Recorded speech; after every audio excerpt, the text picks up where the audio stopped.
When God led me into walking by faith back in 2008, I didn't know how deeply rooted God would go as far as He would teach me. It was not only the aspect of trusting Him, but, just to reach in and take out all the worldly stuff that I've learned and more or less to re-educate me according to the kingdom. And, the whole purpose really of this video is just to show you how quickly believers can judge somebody by the surface rather than knowing what's really going on in somebody's life, where we can look on the surface of somebody and come up with a judgment. And, you know, if we would see the big picture, we would realize how wrong, our judgments would be.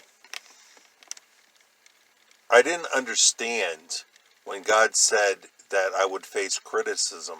I didn't understand how deeply rooted, the whole criticism would go. Why I would be criticized, on what areas I would be criticized. He just told me that He didn't want me to work. And, of course, later on did I find that my job was doing what He wanted to be about the Father's business. But, He forewarned me that I would be criticized because I wasn't working. But, just to find out how deeply rooted that criticism would go, why I would be criticized, and on the basis of where these criticisms would come from. And, the culture that we live in, and how in time everyone accumulates this, financial knowledge and the knowledge of how the world works. And when somebody doesn't go according to the pattern that has already been stated and been pre-molded for people, then, that person is going to come under criticism. And that's exactly what God did with me, is that I was criticized for not following the pattern that, the world has already put before me. And, God wanted me to go against that. And I didn't understand at the time why the criticism. And I took it to heart. I didn't like to be criticized. I didn't like people thinking negatively of me. But it had to happen. He knew of everything He would teach me, and the revelations that He gave me, for the book, Who is Your Provider, and the ones following. And He wants His church to get back to the roots of their faith and not following, what they have always followed in this world when it comes to, the criticisms and what's right and what's wrong according to the world's definition. It would not be easy, when I was working on the book at nights, Who is Your Provider? And, during the daytime, and, seeking God, hearing His voice, being guided by Him, what He wanted me to do, per day, and, for future things. I didn't understand the criticism my mother used to tell me when she used to come from church. And people would ask her indirectly why I wasn't working. And of course, I'm going to get into this later on.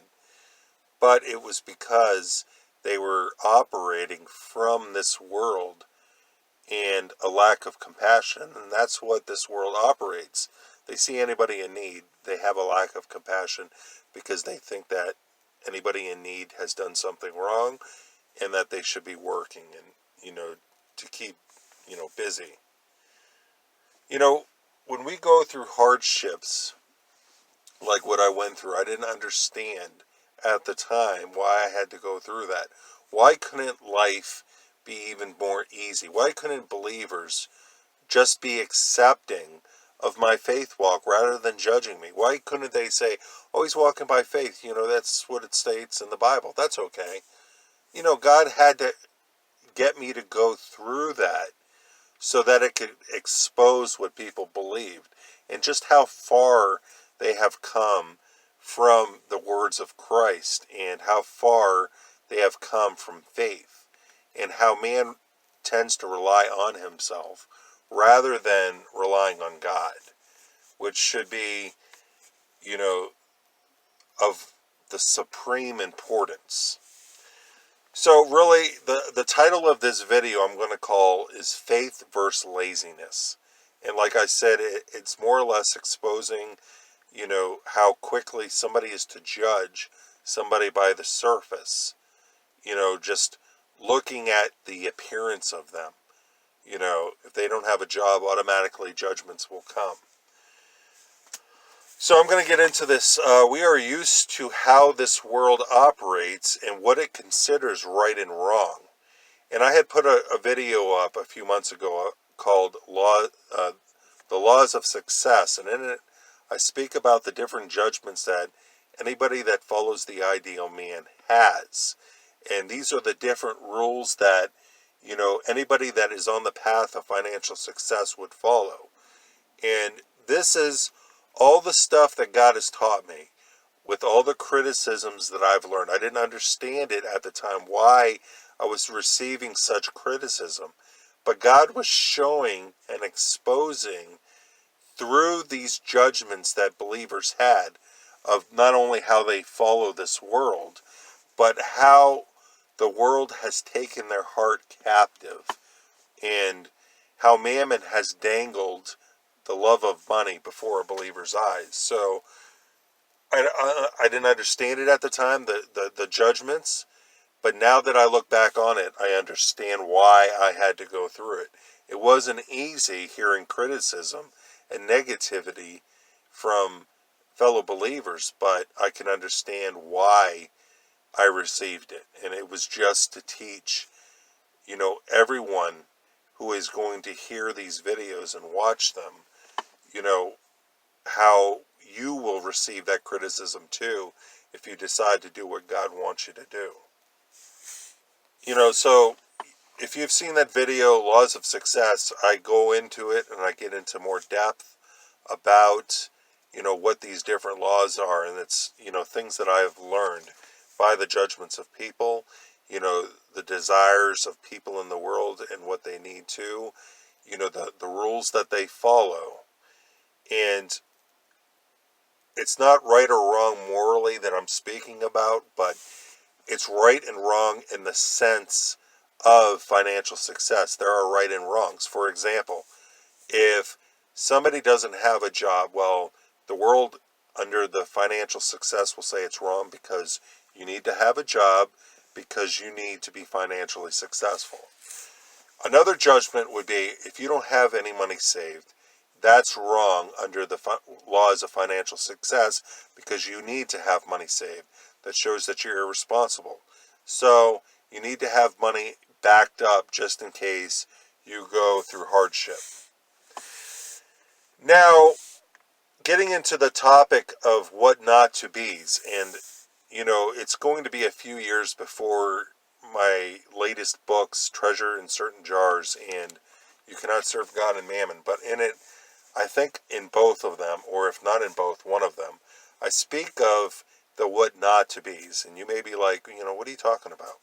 Well, anyone not achieving or on the path of financial success must be examples of what those of the world consider what not to be. So you get somebody, for example, that is homeless.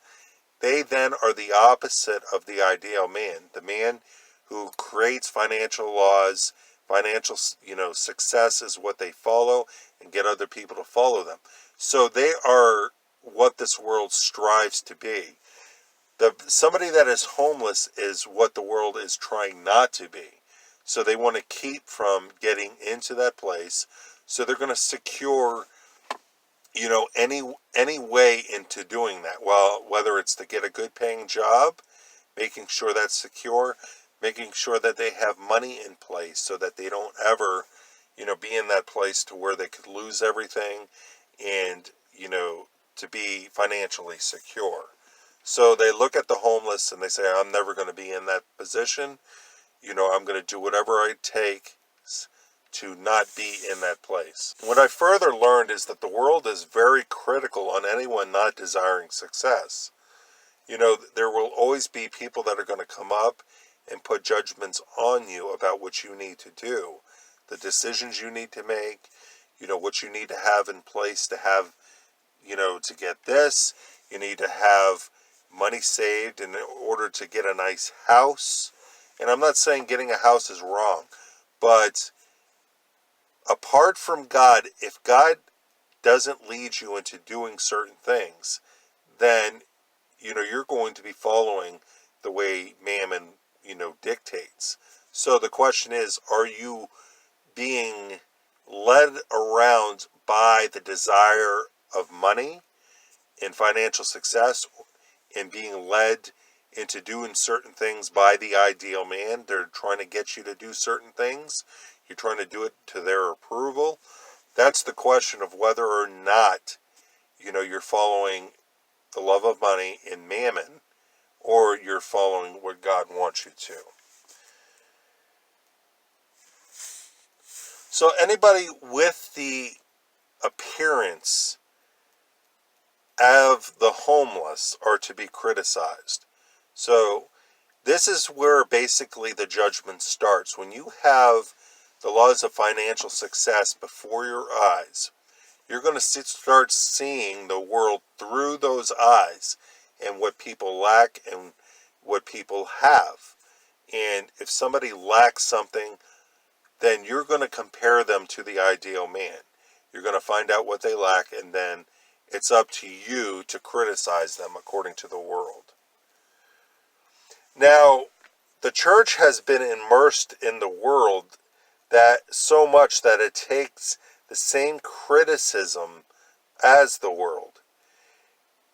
A good example, instead of helping somebody that's in need, they will criticize that person. Rather than having, compassion on anybody in need, most of the church walks in the way the world wants them to walk, and having the same criticisms thereof. Now, the church follows financial success and the love of money. What do you mean?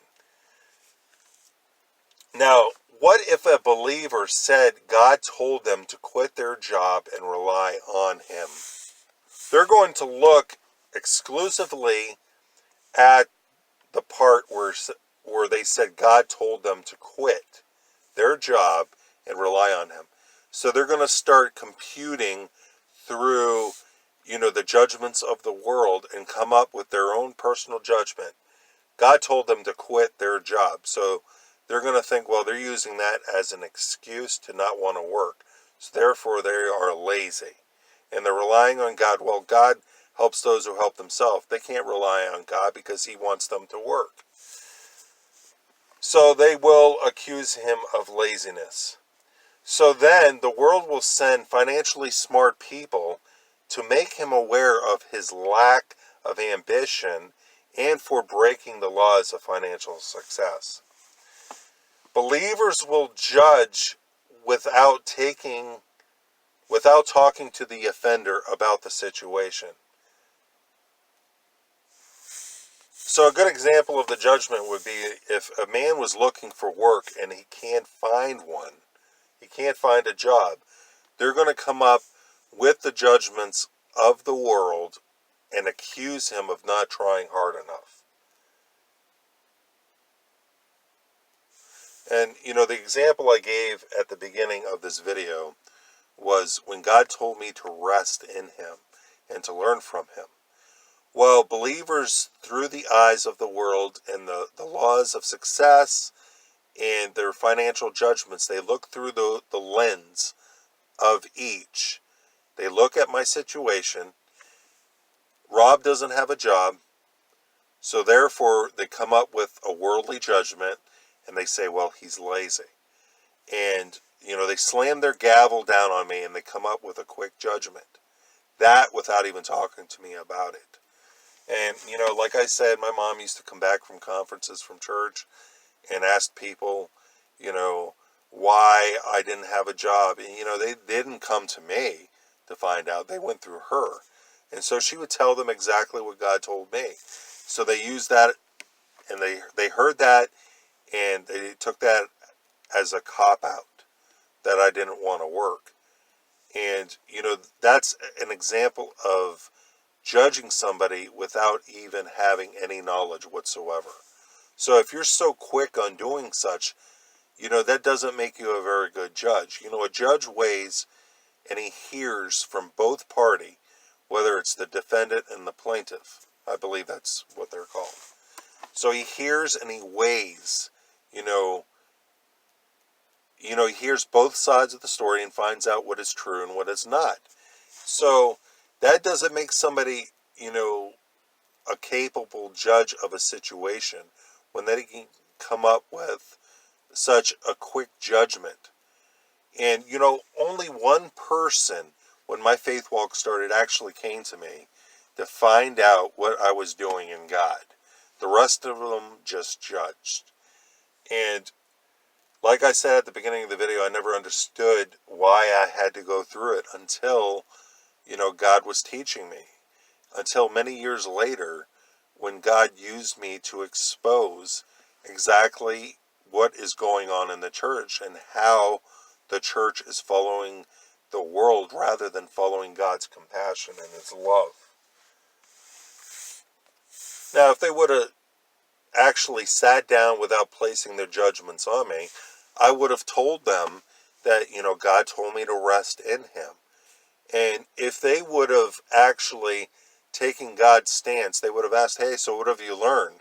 I would have easily told them what I've learned, So it really takes, sitting with somebody that you're easily judging just to find out. I mean, you can't base everyone who doesn't have a job and they're Christian as lazy. You don't know what's going on, behind the scenes. You don't know what they're learning. And it reminds me of that Karate Kid, movie, the remake with Jaden Smith and Jackie Chan. And they were looking at this cobra, and this woman was looking at the cobra, and she was, moving. And, well, she wasn't really moving. She was just staying still. But she got the cobra to, move. And the boy said, well, she got the cobra to do something, and she wasn't even doing anything. And, his teacher was, taught him that, he told them that there's a difference between being still and doing nothing. So, that is the differences between faith, walking in faith, and being lazy.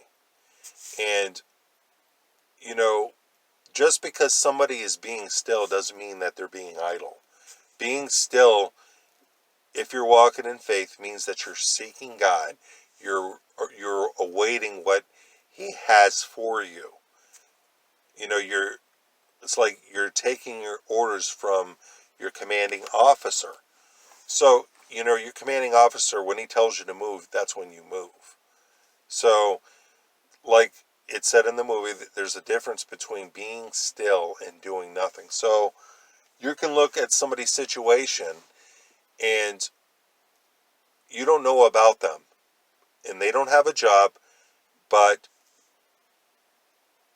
you don't know what's going on behind the doors. If they're being still, that means that they're seeking God and doing what He wants of them. A good example is just because Moses was at the Red Sea and he had his arms raised, you can look at his situation and say he's not doing anything. But you don't know what's going on in the inside of him, what God has told him. So if you want to place your judgments on him and say, well, he was doing nothing, well, what happened eventually? God parted the waters. So you don't know what God was doing inside of Moses at that time. So it's very easy for people to come up with judgments according to the world's standards, rather than, letting their spirit be their guide and asking God, hey, what's going on? with this person. So it all takes, it's all by judging by appearance of somebody. So question, what is the fruit of both? If somebody is walking in faith, what have they learned? Have you taken the step in actually going to that person that you know that is walking by faith, that is claiming that they're relying on God? God told them this, that they're not working. They are not to work. They're to rely on Him. Have you learned from them any revelations that they have received from God? Somebody that walks by faith will be busy with what God has for them. And, they're taking down His revelation possibly. They're standing in faith, asking God for their needs to be met. They're seeking Him constantly. They're praying to Him. They're imploring Him. They're knocking on His door like the persistent widow. Trust is not easy, when you're walking in faith, because in this world we learn to trust ourselves. But when it comes to faith, we are learning to trust in somebody that we've never trusted in before, and to rely on Him. He says that He's going to provide, but He doesn't say when. And sometimes He provides at the last minute, and sometimes He provides early.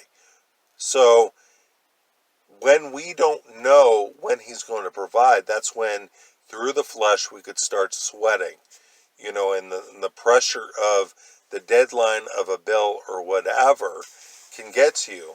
But when we can get to that place to where we're not going to let the pressure get to us, that, we would give everything to God, there is not going to be any more pressure. Worst case scenario, God may never even provide for a certain thing. You may be standing in faith for, a cable bill to be paid, but maybe God doesn't want you to have cable. So He may not provide for it. It doesn't mean that God doesn't provide at all, but, He takes care of our needs, and that's what it's really all about. There is fruit in trusting God. What fruit? Well, there's wisdom. When He comes through, that we get so much wisdom. We start gaining wisdom about who God is and what God can do. And that wisdom can be beneficial to anybody that has never walked in faith. And so when we, walk in faith, we are not going to be moved by the world and by their criticism. No, I'm getting into the last part of this, and it's called, instead of being quick to judge someone, why not ask God? Why do that? Well, it keeps you from believing gossip from other believers. Let's say that you are with your friends at church and you encounter somebody that you've heard of that is walking in faith. God told them to quit their job. So therefore you're standing with your two friends and they're saying, well, I heard such and such said that he quit his job. And the other person's like, oh, how irresponsible.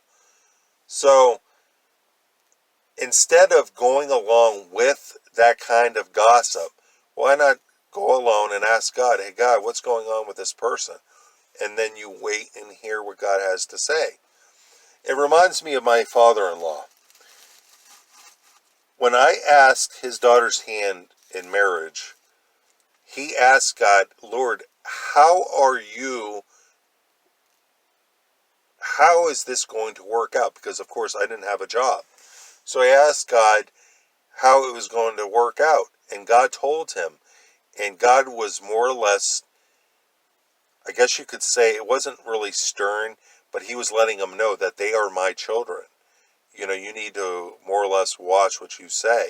And, a lot of believers need to be, they need to watch on how they can criticize their brothers and sisters in the Lord.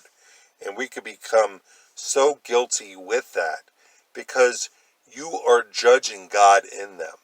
It says in Scripture that who are you to judge another man's servant? Or master's servant. It's up to his master whether he has them to rise or fall.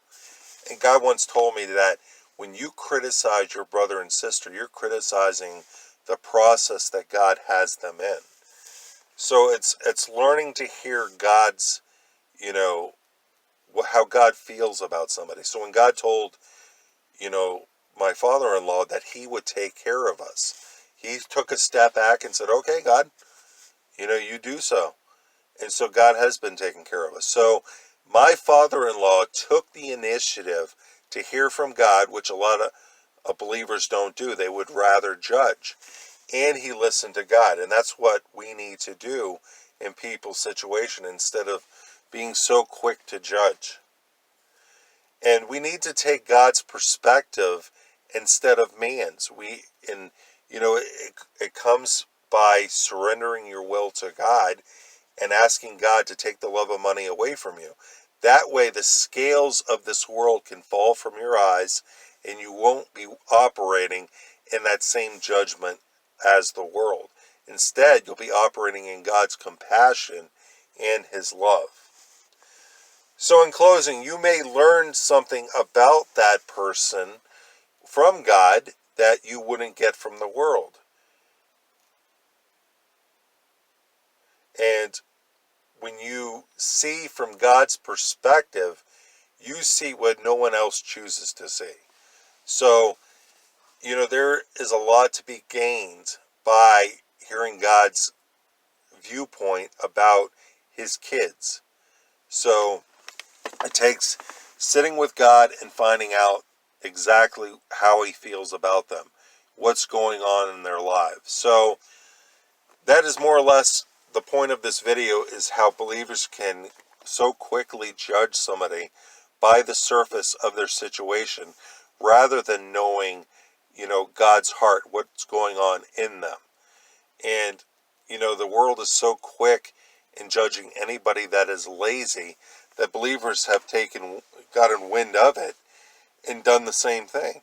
But we as Christians need to be the better. We need to be lights in this dark world. Jesus didn't go along with the Pharisees in stoning the woman caught in adultery. He must have heard from the Father exactly her situation. And so he decided to walk in compassion because that's the way the Father walked. So Jesus didn't take the viewpoint of the people of the world. He took the Father. So I'm going to end it here. Thanks for taking the time to watch.